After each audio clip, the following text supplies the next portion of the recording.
شرکت کردن در مراسمی که در اون مراسمات ارگ هست، دول هست، آواز هست، ساز و سرود هست. شرکت کردن در این مراسم حرام هست، غذا خوردن در این مراسم حرام هست.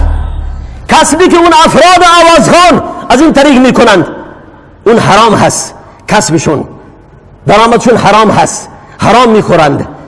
هم این نشستن شب تا صبح میبینیم که گاهن که مراسمات عروسی میشه تا صبح آدم خواب نداره که دارن دهل میزنن، دارن موسیقی و مراسم اجرا میکنند. هر کسی نمازش قضا شده در اون شب گناهش برگردن همون کسی است که مراسم گرفته.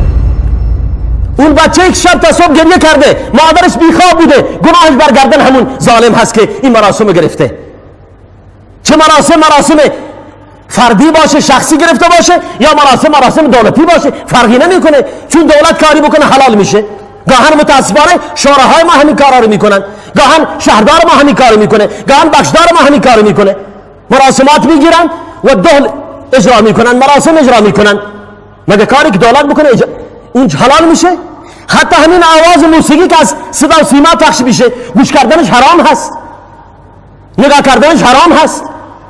از شبکه هامون باشه یا شبکه اخبار باشه یا رادیو اخبار باشه، اون موسیقی کمراشه گوش کردنش حرام هست، جایز نیست.